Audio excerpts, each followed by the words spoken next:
CTC plan when they are released. Next slide.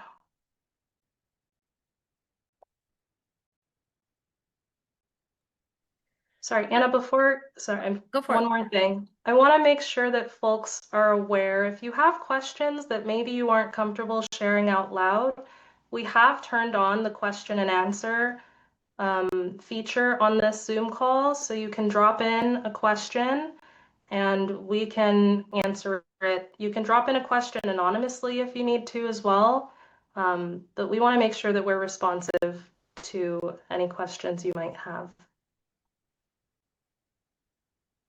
You are also very welcome to put them in the chat or raise your little Zoom hand and speak them out loud verbally. However, feels most comfortable to you to get your questions into the space. We're, I think, pretty flexible. We just want to hear what those questions are.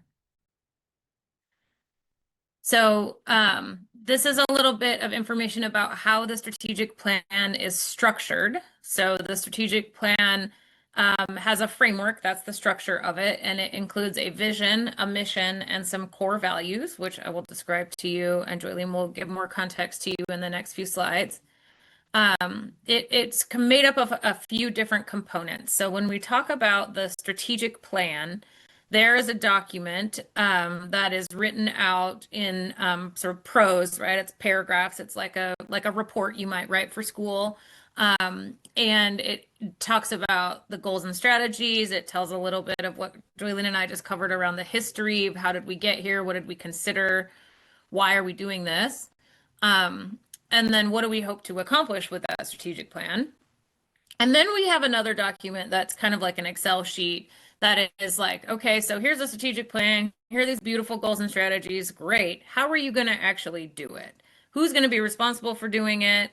When is it going to get done? Right. So that's in the implementation plan, or the specific steps for action, and who's responsible for them, and in what order will they be taken. And then we have two different ways that we'll be measuring ourselves as to whether the work is happening or whether it's changing anything. So those are the two different types of measures, right? One is key indicators, and that's going to be big things like, do we see a decrease of people, young people stuck in the emergency room because they have a behavioral health need that our system can't meet, right? I think all want to see fewer people stuck in emergency rooms.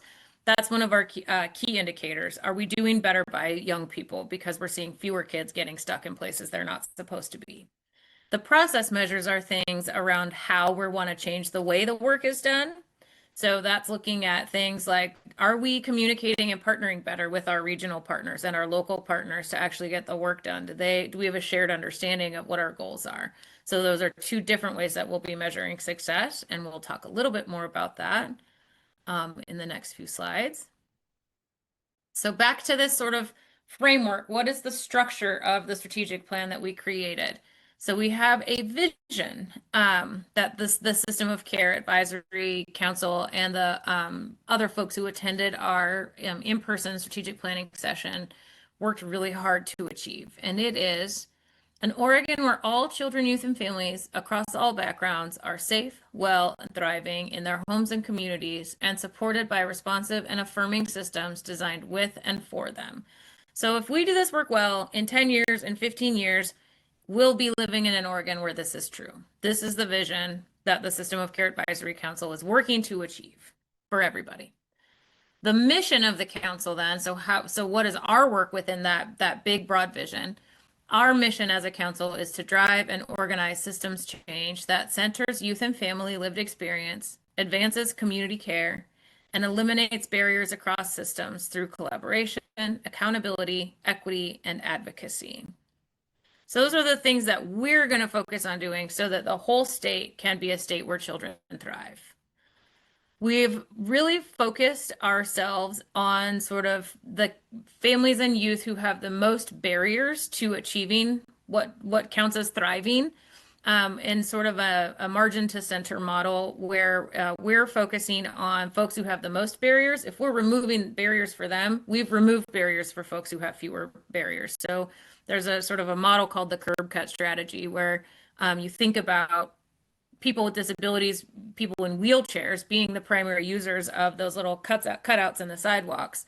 But it turns out when you have really functional sidewalks, people who use walkers can navigate better. People who are pushing their children in strollers can navigate better, right? So it's a mindset that if we focus on removing barriers for those who have the most, we're actually removing barriers for everyone. And our value screens, every single activity in the plan has to at least do one of these 5 things. Most of them do more than one. So our value screens are, does this activity center children, youth, and families? Does this activity increase awareness of our systems or behavioral health needs? And does it reduce stigma related to those things? Does it promote sustainable change? Does it prioritize community-based care?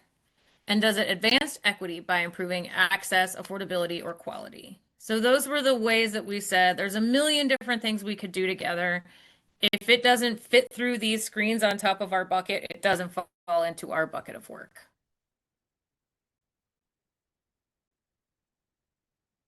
So that led us to developing 4 main goals within our strategic plan. This is sort of the big work the council will be leading over the next 4 years. Goal number 1 is to improve access to coordinated, integrated, and community-based systems of care.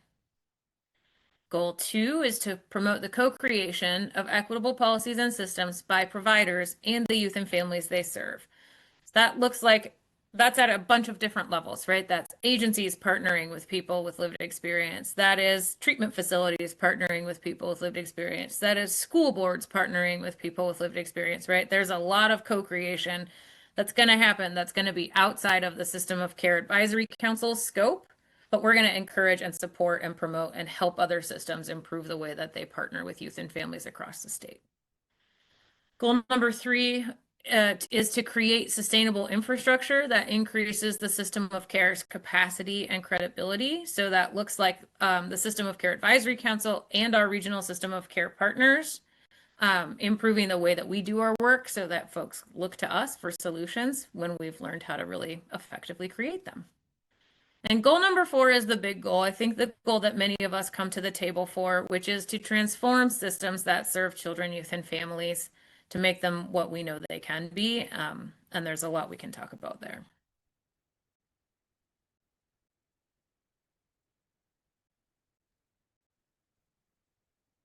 All right, let's get into the nitty-gritty or let's dive really deep into each of these goals Anna just talked about.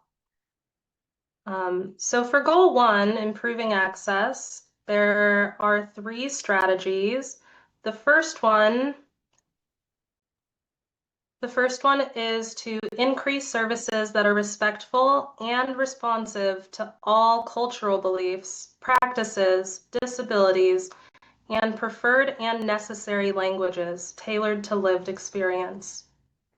Strategy 2 is break down known barriers to better coordinate, integrate, and promote community-based care. Strategy 3 is support youth and family engagement in their care through shared decision-making that emphasizes dignity, inclusion, and support. So the intended outcomes of this goal area are to improve access to services.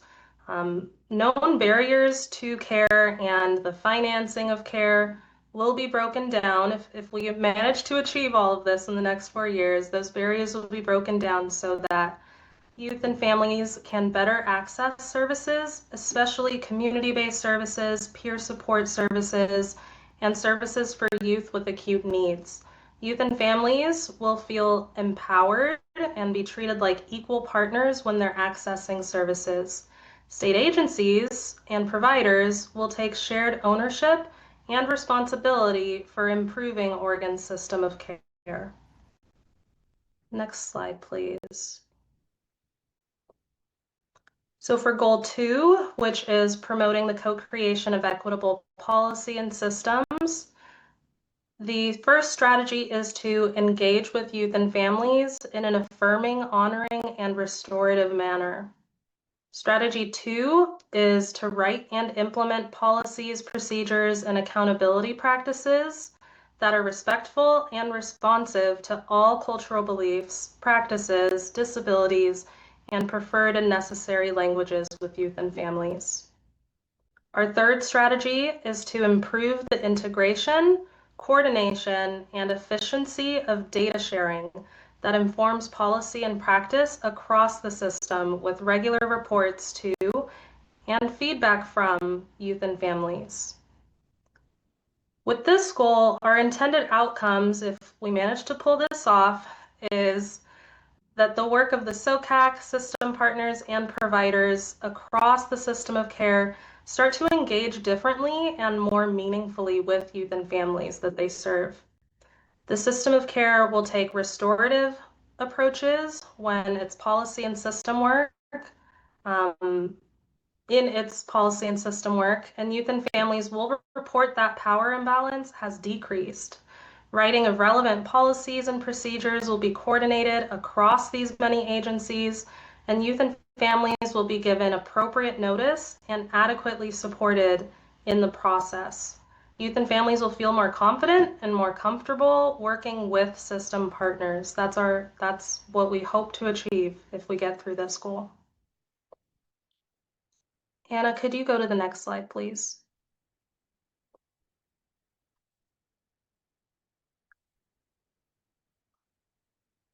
Oh, did we lose her?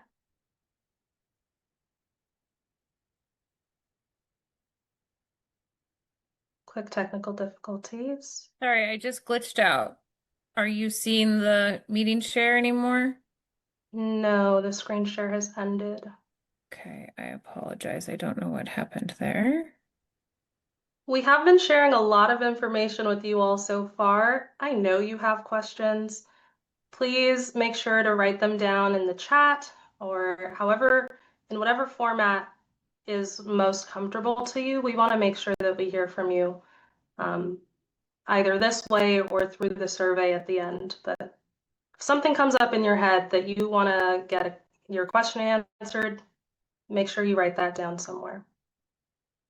Okay, Anna, could you go to goal 3, next slide? So goal 3, again, we're talking about creating sustainable infrastructure that increases the system of care's capacity and credibility.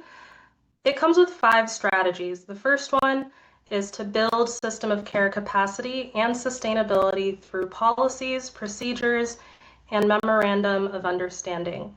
Strategy 2 is improve SOCAC and local system of care coordination through increased partnership support and information sharing. Strategy 3 is to strengthen SOCAC membership through improved member support and member relations. Strategy 4 is to make SOCAC a trusted data source by modernizing the system of care data dashboard. Strategy 5 is to increase SOCAC capacity through additional staff, technological improvements, and infrastructure. So very much an infrastructure heavy goal. The intended outcome for this goal is for SOCAC to become a more reputable systems change agency and accountability partner for state agencies. SOCAC will have the resources it needs to effectively support and expand its work and build the skills and capacity of its membership. System of Care Advisory Council and local systems of care will have more coordinated strategies so that both local and statewide work feeds and supports each other. Next slide, please. And this is the final goal, I promise. Finally, goal 4 has 5 strategies that are much more linear than the other areas. The first being create a shared understanding of Oregon's current system of care and why it needs to be transformed. The second is engage in strategic, facilitated conversations with key partners, youth, families, and communities to create a shared vision for a transformed system of care in Oregon. The third is using this shared vision create a transformative model for organ system of care. The fourth is to access the support and resources necessary for this transformative model for organ system of care. And the fifth is to create a cohort to pilot the implementation of the new transformative model. That includes youth and family feedback and quality improvement mechanisms. And all of those things need to happen in order. The results of this goal area are to create and implement a feasible plan for a reimagined and fully financed system of care where youth and families have access to a full continuum of care, or close to their community, or are in or close to their community with no wrong door, where youth are not placed in foster care, detention, or a correctional facility because of their mental health needs, and where youth and families are treated as experts in their own well-being. This plan will have been designed with and for youth, families, and communities. This plan will integrate care providers and collaborate across state agencies to center the services around youth need and not the system need, to be specific. This plan will provide services that are respectful and responsive to all cultural beliefs, practices, abilities, and preferred and necessary languages tailored to lived experience. So those are our goals with our goals. These are the results we hope to accomplish by meeting this goal. Next slide, please. Take it away, Anna. Just letting a little bit of quiet space seep in because that was a lot. If people have questions about those goals, feel free to let us know what they are. So moving from that strategic plan, which is the written document, now into the implementation plan, which is more of an Excel document that says action 1, who's doing it, when. There are approximately 75 action steps that we have in the implementation plan, and they're organized under these goals, right? So what are the action steps it's going to take to accomplish goal number 4, transforming the system? What are the action steps it's going to take to create sustainable infrastructure, right? So they're organized in that fashion. And each action step under those goals has identified staff leads. So which one of us, system of care staff, is going to track and watch the work happening and be a cheerleader, try to push and pull on getting the work done. We have a council member who the governor appoints to the council to champion that work, who's sort of maybe a system leader, maybe a person with lived experience. They volunteered themselves. So different people saying, I want to be the cheerleader and the champion for this work within the System of Care Advisory Council. It identifies key partners. So as we mentioned earlier, this is a strategic plan that cuts across a bunch of different state agencies. So the System of Care Advisory Council may not have the authority or the responsibility to make the change that we as a community have identified needs to be made. So who else is responsible for doing that work? We've identified them and we're working to get them to buy in and say, yeah, you're right. I do want to do that work and I want to do it on the timeline that you've asked us to do. And so that's then the next piece is, when are we hoping it's done? When are we trying to start the work? When are we trying to make sure it's finished? We're building it into an online sort of dashboard that will include a progress indicator. So have we started on it? Is it in progress? Is it completed? And then we have in our sort of full big spreadsheet, the implementation considerations and resources notes that people put into the room in the conversations that we've had over the past year of, this is a great idea, but please be sure to consider, how this might affect this other population or why this thing is going to be complicated to implement. So that's all captured in these resources notes. And we're going to publish it online.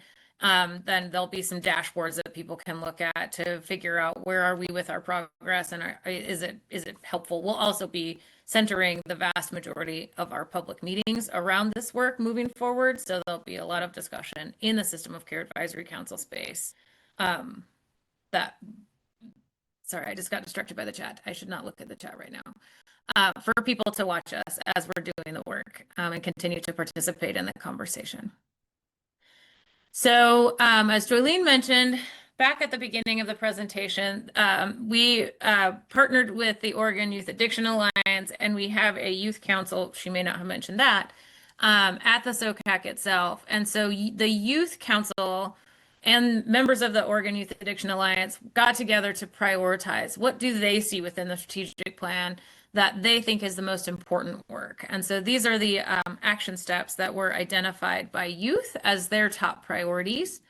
Those are increase quality youth drop-in centers or third spaces, and ensure that there's peer-led, culturally relevant, and fun activities in those spaces. So some of those look like providing recovery-oriented supports and services in third spaces, but some of that just looks like respite, right? A lot of the work that we've done is sort of folded into these action steps. Decreasing barriers to respite is a priority of the council and for youth as well, and youth-led, youth-centered respite, not system-centered respite, where you can only get respite if you're a member of this type of community or receiving that type of service. Decrease barriers to wraparound. Coordinate training and information exchange between providers and people with lived experience so that providers are better equipped to partner with youth and families who they serve. Implement collaborative problem solving across systems in a coordinated manner. Review, assess feasibility, and strategize for implementation of the youth engagement plan. So our youth have a youth engagement plan that was drafted that they want to figure out, how do we want to implement this? Which pieces of this are for the System of Care Advisory Council to put in place, and which pieces of these are really for other entities to do work around, and how they communicate with youth, how they gather feedback from youth, how they let youth know that they heard their feedback and that they're doing the work, sort of a you said we did kind of model, right? So they're still working on which pieces are they wanting to ensure we take up over the next 4 years, but that is work that is actively happening right now. Youth prioritize wanting to have the system writ large track and report where and when youth and family voice has impacted systems change. Again, did we hear you? Are we doing what we thought you said? Did we get you right? Did we misunderstand what you're asking for? Right. So more multiple opportunities for feedback loops, dialogue, and bi-directional conversation between people who are affected by systems and people who create the systems, who work within the systems. And then sort of a big, in general, expand youth and family peer support and technical assistance for youth and families so that they can continue to lead in their own experiences of care.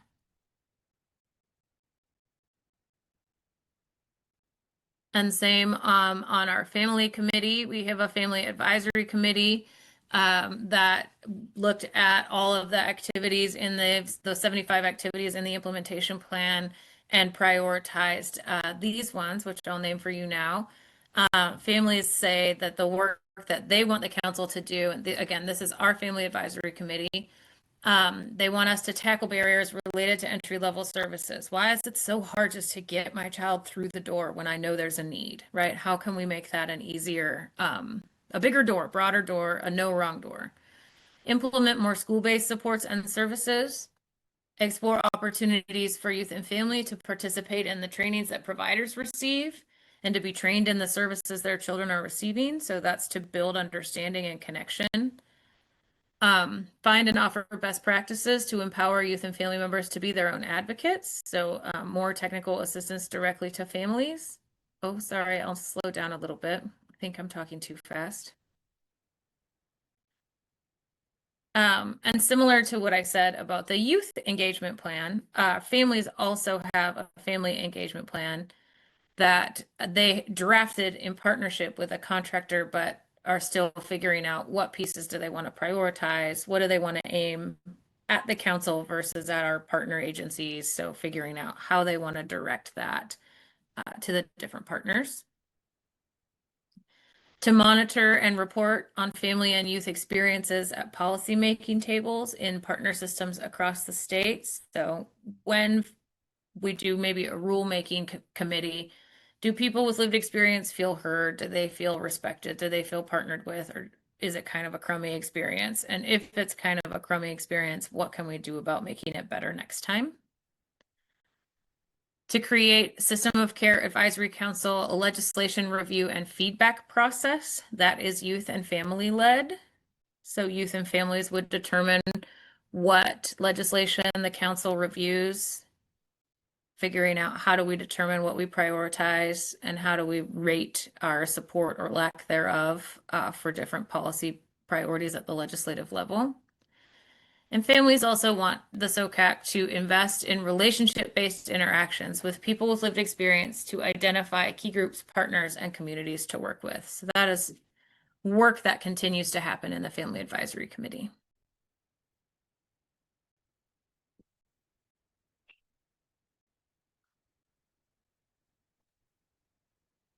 Finally, we just wanted to touch on some of the measures that have been identified to monitor our progress implementing this plan. 8 key indicators have been identified to monitor progress towards our vision and completion of our goals. Now, these are big, multifaceted measures that require a shared commitment from all of our partners. Then we have a series of approximately 5 measures for each goal area.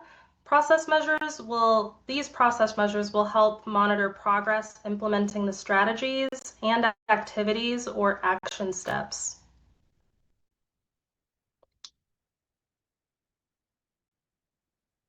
SOCAC's data committee was charged with identifying these measures. I see many of the members here in the room today, and SOCAC commits to reporting on them annually. Anna, would you go to the next slide? We'll dive into what some of those measures and indicators are. Are you seeing the key indicator slide now? Yes, so we'll be using 9 key indicators. I am going to read to you the indicator itself, and you are more than welcome. I know you all have access to this PowerPoint to go into the measure and data source. For the sake of time and wanting to get to your questions, I'm only going to read the indicator on the left. The first one is safe place or person outside of school. Another one is unmet mental health care needs is an indicator we'll be tracking. Substance use disorder prevalence, so how much reported substance use are we seeing? Home and community-based services, ED boarding, graduation rates, suicide attempts, downstream system involvement, as well as family experience. And on the right, on your own time, you can dive into exactly how we're going to track those, what data measures or sources are going to help us gather that information. Next slide, please.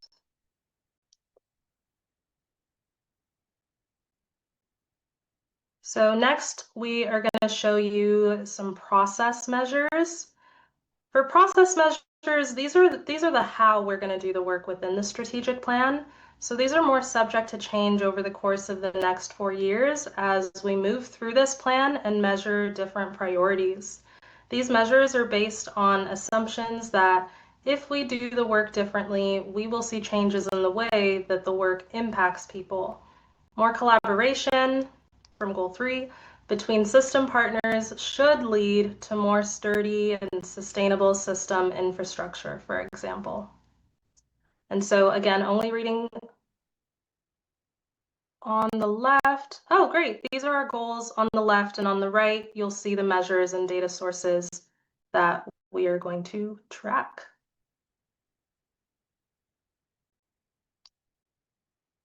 Next slide, please. Okay, so now we're going to enter this question and answer portion of our meeting. I've started a couple questions and I'm going to spotlight Anna. Anna, are you comfortable with me just asking you some of the questions that have come up so far? Sure. Okay. And you can spotlight us both if you want, but the first one, first one I'm seeing, there was a pretty good conversation in the chat about what does a third space mean. Zafir, Annette Marcus, Grace have all been really trying to understand what a third space is. Do you want to give us a quick definition? Sure. So a third space is really anywhere that isn't your house or your school where you feel safe where you can be for any period, an extended period of time. Some people prioritize third spaces that don't have financial barriers. So for, some of us who grew up in the 90s in a city, maybe the mall was a third space. You could hang out in the mall. You didn't have to spend money there. You could go to the food court and just kind of sit around and be safe. You could be warm. There wasn't risk of attack, from sitting under a bridge or something like that, right? It was a safe place for you to just be. Current third spaces look like libraries and communities that have them, youth drop centers in some communities, though I think we don't have enough of those youth drop-in centers across the state, right? So just really low barrier, low stress places where young people can feel comfortable, build community. Thank you. I hope that answers your question. If not, send us another one. The next one I have here is from Jen Olson. Goal 2, strategy 3. Do you have that in front of you, or should I read the strategy? Maybe read it out because I don't think everyone knows. Okay. Goal 2, strategy 3 says improve the integration, coordination, and efficiency of data sharing that informs policy and practice across the system with regular reports to and feedback from youth and families. So for goal 2, strategy 3, what exactly does the data sharing aspect look like for the team? Good question. Data sharing has been something that our council has spent a lot of time discussing. Data that is shared between systems about people. So there's information shared about what services you've used, whether that service was paid for by Medicaid or a child welfare funding stream. There's information about your diagnosis that may be shared, whether you know or consent to that or not.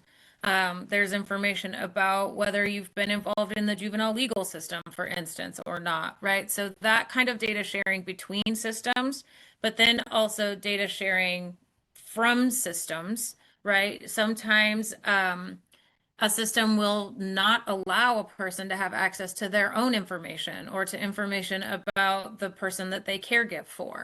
So what are ways that we can make sure that people have access to information that is relevant to them without having everyone be able to see your personal information? Reduce the amount of times that somebody has to tell their difficult story to a system, for instance. If you sometimes, in order to get eligible for a service, you have to disclose your entire trauma history to yet another stranger. We would like to see that experience reduced as much as possible, right? So figuring out different mechanisms that allow the right information to be shared at the right time for the right reasons. There's a lot in there, and it's really complicated in how to do that, but that's where some of our data sharing conversations have really centered on, but why can't we know that thing? Or why does that person know that thing about me when I didn't know that thing? So it's a big conversation that includes a lot. Great question, great answer. Next, we have a question here. I did not see any SOCAC staff associated with the implementation plan tasks. Can you please share the updated version if there is one, or timelines? Yeah, so we haven't finished the implementation plan with regard to assigning staff and implementation timelines. We actually have, sorry, I need to slow down again. We actually have 5 members of the council who are transitioning off of the System of Care Advisory Council and will be replaced by 5 new members. And then we're adding 4 new seats in the new year. So that is kind of a work in progress that will be shared online, like I said, via a smart sheet. We're not there yet. It's not completed. But that written version of the strategic plan is what will be submitted to the legislature and the governor's office. And then the implementation plan may change over time as context changes, where funding comes and goes, where restrictions come and go around different types of programs. That will be shared, but it will be more of a living document than the strategic plan itself. Thank you, Anna. Yeah, and our team is very much still diving into this. I think 2 weeks ago, we spent 4 hours in a meeting together, diving through all of those strategies. And so it is very much a work in active process. We probably need another 4 or 5 hour meeting. Next question for you. This comes from Bree Neely. Where does transportation fit in on this? Because it's huge and needs to be addressed on here. It fits for goal 1. Goal 1, So just to remind people, is to improve access to coordinated, integrated, and community-based systems of care. yeah.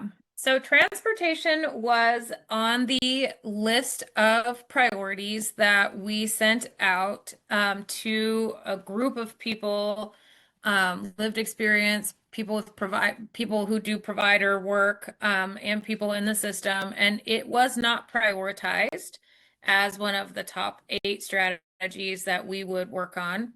And so where it is right now is in what we call a parking lot, as something that we know is really important and isn't actually in the strategic plan as of now. So when we finish one of those other top priority strategies, my recommendation has been all along that we move transportation into one of those next slots of tasks that we take on and really prioritize, because I very much agree it's part of goal 1, improving access. I think part of that looks like defining what kinds of transportation we focus on. Are we working with the Oregon Department of Transportation to subsidize a bus route? Or are we working on non-emergency medical transportation and the rules and regulations that oversee that? Or are we doing something in between that really specific definition and that really broad definition? So that is work that will continue through the next few years, once we finish some of the other tasks that were prioritized higher on the list. Thank you. I see a couple more questions. We'll get there in a sec. Quick announcement. Some of you are seeing my coworker Cody Welty posting a link over and over again in the chat. That is our feedback survey. That is where we really want to hear the specifics from you all. It's one of the best ways that we can hear your feedback in a way that is documented and that we can analyze all together with all the other feedback. So please do, in this meeting or after this meeting, take that survey. One question from Jen Olson. Are you sharing HIPAA information? HIPAA, I don't recall what HIPAA stands for. Someone want to help me define that acronym? Health Insurance Portability and Accessibility Act, I believe. I believe so too. It's a weird acronym that doesn't really align with what it is, which is identifiable health data. We do not share any of this. We don't really have access to any of it unless it's something that we're gathering. That's a story that's someone's lived experience and their name. That's not anything we would ever share out to anybody. It's not anything we can legally share out to anybody. Each agency has their own HIPAA policies that prevent data sharing, and except for very specific scenarios. If there's any other like info about that, feel free to add some clarification too.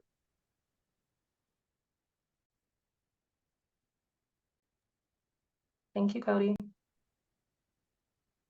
There's another question by Casey in the chat. It reads, when it comes to getting more kids access to services like IIBHT, intensive in-home behavioral health treatment, Got it. or wraparound services, does that include kids who only have private insurance? No, good question, Casey. So the first rung of that work actually focuses on kids on Medicaid or the Oregon Health Plan, or kids who are involved in other state-funded systems like the child welfare system or the juvenile legal system. Those kids are actually the ones right now who are eligible for in-home intensive behavioral health treatment, IIBHT, or wraparound. However, we are also working on a project to build what's called parity, which is basically do the same thing for one group as you do for the other group, between people on private insurance and people on Oregon Health Plan. So ideally, in the long run, anybody would be able to access in-home behavioral health treatment or wraparound services, and it would be insurance neutral. If you need the service, you get the service regardless of your insurer. But we're not there yet. That is one of the goals.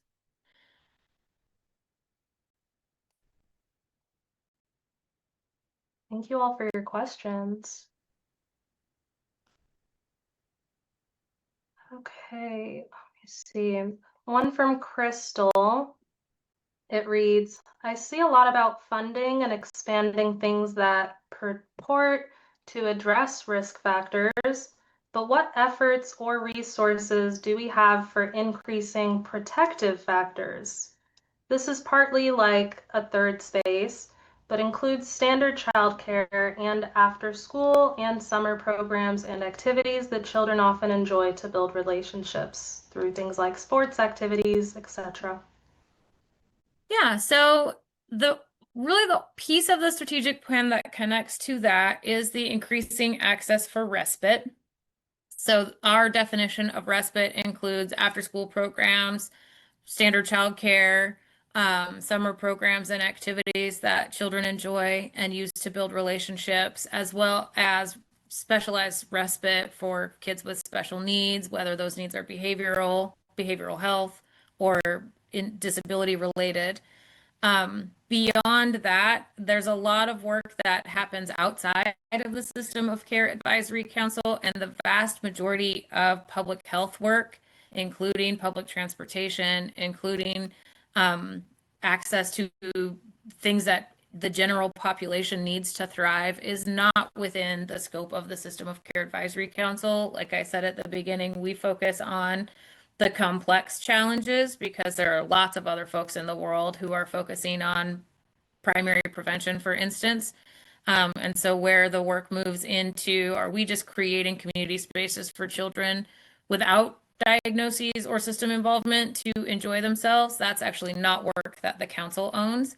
That's work that lives in other spaces, and people like the Department of Early Learning and Care, the Department of Education, Prevent Child Abuse Oregon, those folks who are specialists in the prevention space are really leading that work, and we're here to support and cheer them on, but not to necessarily do that work ourselves.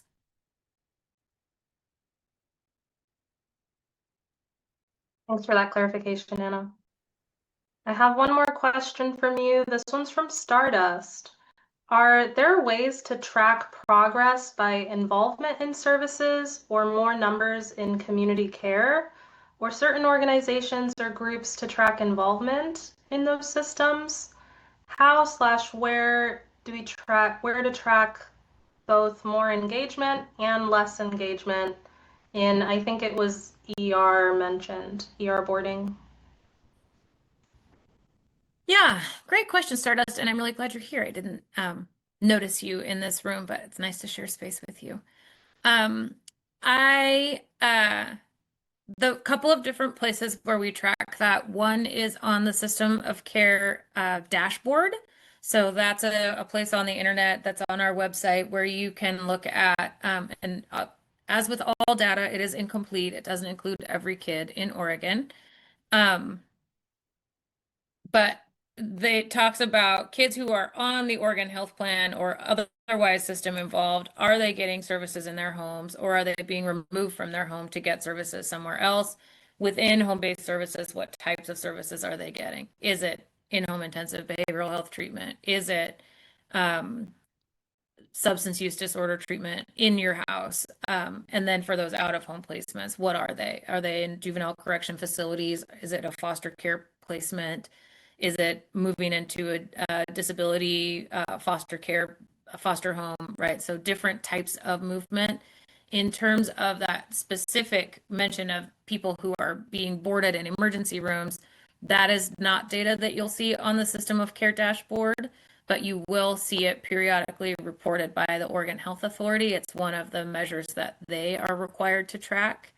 And so we're going to be asking them for periodic updates of, is that number going down? Are we seeing fewer youth and young adults, fewer children who go to the emergency room with a behavioral health need and either get stuck there or just get sent home without any any treatment or next step that is actually meeting their need.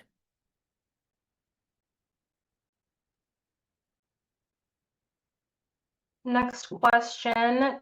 Do you anticipate there being enough funding to accomplish these goals and strategies? 4 hearts on that. I know that's where all our heads are at right now. Yeah, I think I don't know. That is a big question right now. When we first started writing this plan, we absolutely did. Over the course of the past year, things have gotten less certain in terms of what funding will be available. We've been talking a lot about what is our role in the next few years as cuts and program changes roll out. How can we protect access? How can we be thinking about what services exist that are maybe only available for one population, and then there's a similar service for a different population? Can they be combined? How do we maintain and protect as much as we can as we navigate the cuts that are coming? And then also our role as a planning body is to be ready when things are in recovery mode with the plan for what comes next, right? So our work on goal 4 in some ways may be accelerated because the broken systems of today are being broken faster than they were. So when it's time to rebuild, us having the plan for what that rebuilt system looks like or that new system looks like, we'll be ready to say, hey, we have that vision here and we're ready to move into building. That's part of how I maintain my hope, and hope maybe it can be helpful for some of you as well. A lot of hearts popping up, and I myself got chills, so I appreciate that response. We have a question from one of the young people joining us from the Pathfinder Club.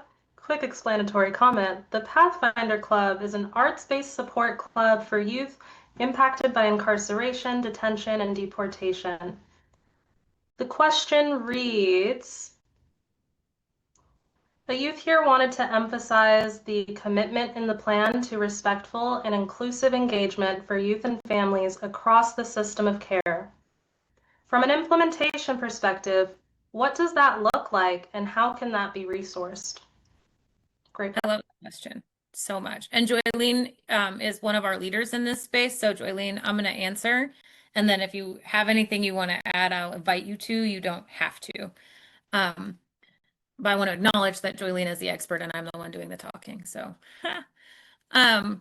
so that looks like creating a best practices document and doing training with agencies that serve youth and families on how to better partner with people in that they're serving, right? So it may feel different when we do that training eventually with the Oregon Health Authority than when we do that training with the Child Welfare Division or the Office of Developmental Disability Services or the juvenile legal system, right? But what our youth are working on right now is here's how we want to be treated. Here are some things we think every agency should know. Here's a draft restorative justice process that we would like each agency to adopt when people in their service experience harm. How can they name it? We've talked about, should every agency have an ombuds team, and what would that look like, and how would that be resourced so that where there are concerns, they can be raised and resolved by someone who is an expert in that system itself. So it really looks like naming the harm, caring about healing the harm, and having a process to resolve the harm, as well as some best practices about how do you ask for feedback? How do you let people know you got their feedback? How do you tell them what you did with their feedback? That's work we're growing through right now, and we're continuing to ask our agency partners to follow our lead when we figure out something that works and learn from our mistake when we find something that doesn't. Joylene, is there more you want to add there? There's always more I want to add. Trying to limit myself so I don't take the rest of this meeting. I would say this is very much an area of this systems change work that I hold passion in is the people dynamics, right? We can change policies, but the individual people working in these systems, whether or not they're willing and able to say, hey, I'm sorry I messed up. How can we reconcile that, right? Like, I know I'm just the admitting where harm has been done or elevating a fault. We are I think most of you know we're operating in systems that historically have shoved those harms under the rug and continue moving forward. And so now we're trying to change the system, but there's this rug with a mound of harm that has not yet been addressed. And so, in a literal sense, it is building the processes, helping the people figure out, like maybe providers or whoever's caused the harm, figure out how do I lean into the discomfort of being wrong in this moment and listen to the people who are telling me how they want to be treated, right? And making sure that folks um, are actually like responsive to that healing. We're not doing healing in a way that we system people believe it is, but that's a conversation that we're all at the table together, figuring out exactly what needs to happen to heal and repair and grow together. And those are all values things that I just said, but there's some work that I am going to have to do that lives in the strategic implementation plan to make some of those dreams a reality. Hope that answers your question.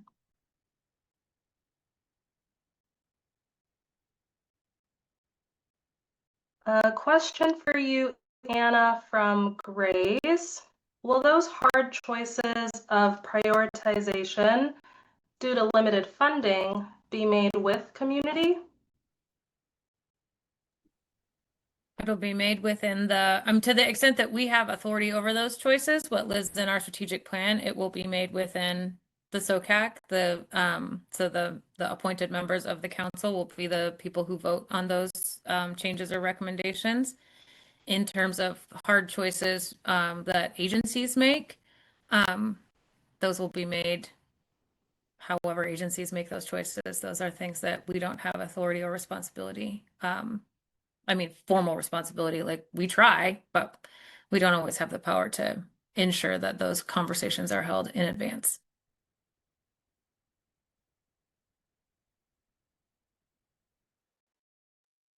That's a very real answer.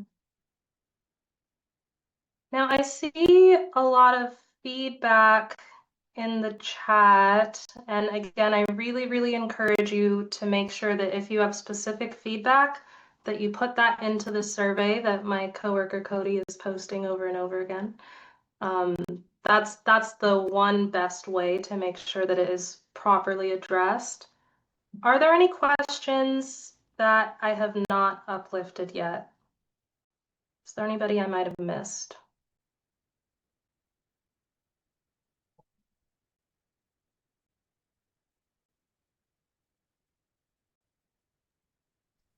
Julian, I can jump in and answer one that I just saw from Grace about the surveys and feedback. Go ahead. Grace asked in the chat, I'm curious how feedback from the session and the surveys will be implemented before approval. We will be analyzing all of the survey feedback that comes in, looking for themes. What are people really highlighting? What are they saying that is missing?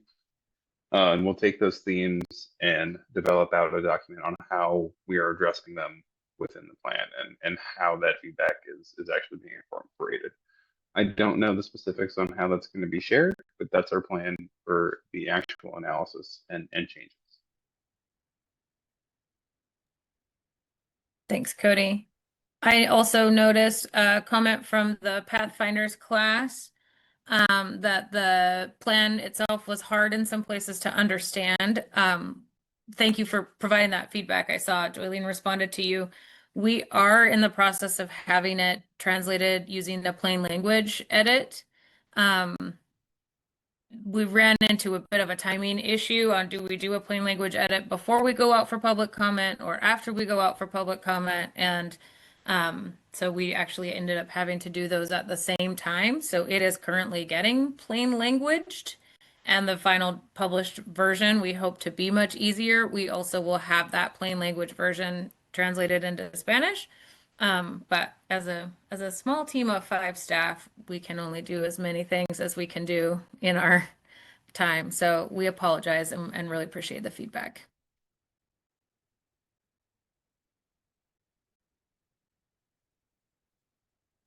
Yeah, we're having some designers. Julie mentioned adding some visualization. Exactly. We're also going to have it designed and white space and visuals added. But we're waiting until the plan itself is finalized. So we prioritized community feedback. Maybe we'll do it differently next time we do a strategic plan because we'll have learned from this experience.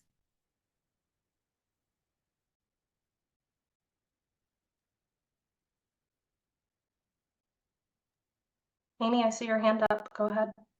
Yeah, hi, I'm Amy Jeffrey with FACT Oregon, and we were a community partner that SOCAC worked with to engage families. And so we asked a lot of questions in our own survey about this plan, and I just was like, just in kind of reinforcing that last comment. I think that and Ashley, who's also here, might be able to speak to that too. But I think that kind of the creating the plain language stuff before we're seeking community impact or feedback is kind of really important, because we had definitely some people that just weren't familiar with like the language, or it just looks and feels like jargon.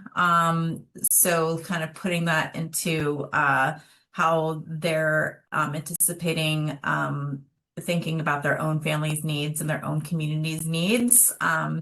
It's just hard when it's not in plain language to start with. Thanks, Amy. I really appreciate this feedback. I know accessibility is one of our top priorities, and so this is something we are learning live here in the moment with you all. Is there anything else? Any other questions? I'm prioritizing questions in this moment because Anna and I are right here ready to answer them. Go ahead, Grace. I see your hand up. Yeah, thank you both for facilitating this lovely feedback party. I just wanted to ask a bit of a technical question in reviewing the implementation plan and then looking at the like feedback survey, which is more for the strategic plan generally, right? Not the implementation plan. So should we hold off on feedback that's more geared toward the implementation plan? Is that like a next phase that we're not ready for, and focus on the strategic plan in the feedback? Is that the intention? I think, Grace, in terms of feedback regarding the implementation plan, if you have something that's important you really want to put in the sort of open response section of the survey, you're very much invited to do that. The feedback in the implementation plan is really intended to be in our meetings and spaces as we move into implementation of what's working and how is it working and how do we want to do the thing. So that will be primarily like public meeting conversation where we're doing the work of the plan itself, rather than like what is written on paper. I think we don't have a public feedback for the implementation plan formal process that is that is planned to happen.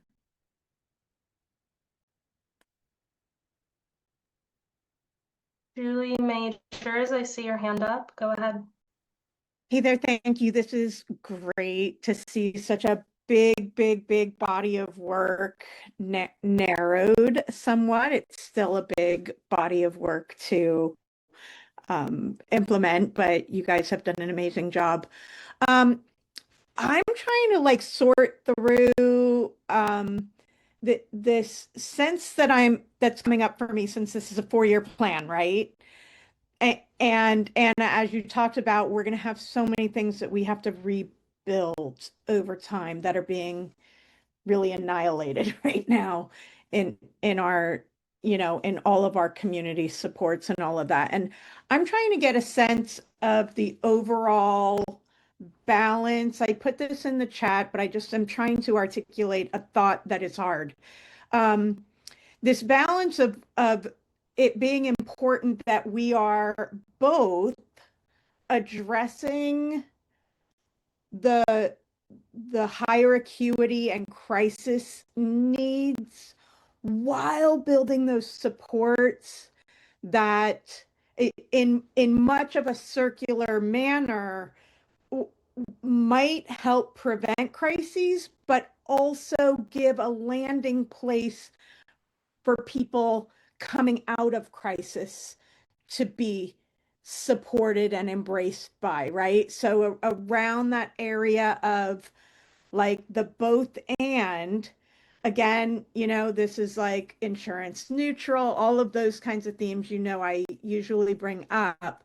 But I think somewhere in this plan, having some kind of key or color coding or something that kind of labels each of the items in the strategies as where in that continuum they're addressing, so that we can really see that we're not building just response to crises and high acuity needs. We're also building for everyone these more social determinants of health. Sorry, I'm gonna mute. Dogs are going nuts. Well, your Zoom is filtering it. We didn't hear a thing, Julie. Because it's really loud here. Anyway, that was just my question, comment, suggestion, thought. Heard. And Bree echoed you in the chat as well that color coding would be good. I think honest response, it's been a year of strategic planning and like we know what it all means, and sometimes it's really hard to put that. We've been, listening to people and looking at data, and I know Julie, because you do this too in your work with the Oregon Health Sciences University, like to put it all on paper in a way that works for everybody is just honestly like not possible. Sorry. We're doing our best. And we've decided that we're in like we'll do good. We probably won't do perfect. And so, we would love to get to color coding. We may be able to do that in, another 6 months or something. But in terms of getting that done by December, I don't think that that's going to be a part of the world that's possible for the SOCAC staff that we have today. Love that. Love the idea, right? And I think we do see like the behavioral health workforce stuff is looking at prevention, early intervention, and high acuity, right? The respite stuff is early intervention, prevention altogether, and higher needs, right? So the activities that we're choosing, we are intending to be that broad swath stuff. And where we are focusing our attention is, okay, if there's a barrier to respite for people with really challenging needs, that barrier exists for a bunch of other people too.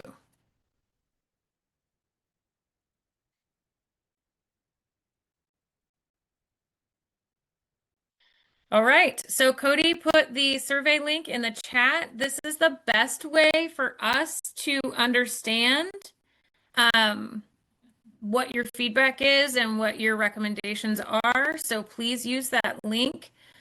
For those of you who are interested in compensation for this, there is a link within that feedback survey to go to another place that is a secure, will not share your information with anyone, is not hackable, all of that, where we can gather information about how to get you compensation for your experience providing feedback and participating in this conversation. And we hope that you will choose to fill out the feedback survey. We really appreciate your questions, your comments, your recommendations. And I don't know if there's anything else for the good of the order. We do have 8 minutes left. If there's more conversation or discussion you think would be useful. I think it might, if useful for you all, I'm going to encourage folks to open that survey that Cody just put the link to in the chat. If you put like a really incredible feedback comment in the chat here, you can copy and paste that and drop it right into the survey. I think for specific feedback, or even particularly anything critical, we really want to make sure that that's documented in a formal way. So We're happy to stay online as you all complete this survey.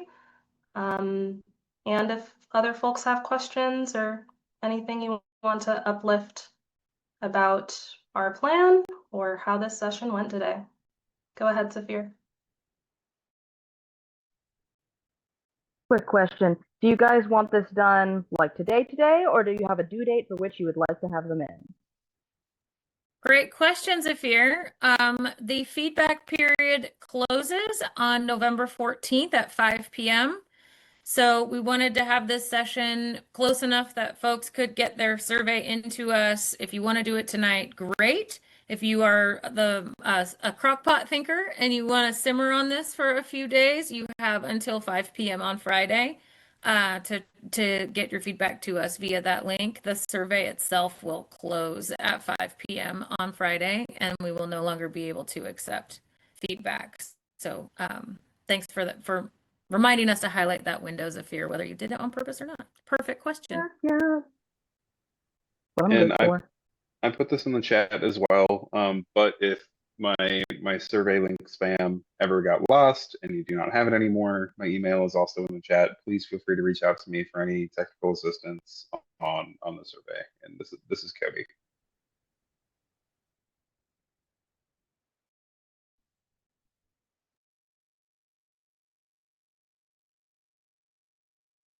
All right. Thank you all so much for being here, for sharing the space and sharing your good ideas and your questions and comments with us. We really appreciate it. And the plan will be better because of the conversation that you engaged in with us today. So thank you, thank you, thank you. Really appreciate it.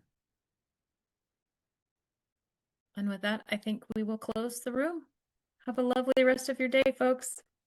Thanks for being here.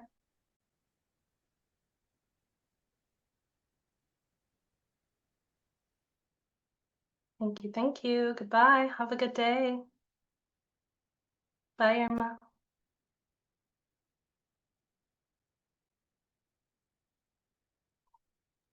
It's good to see you, Jocelyn. Good to see you too. Bye. Take care. You too. I'm so sorry que llegué so tarde a la misma. Stop. Hey, you cannot be. Bye, everyone.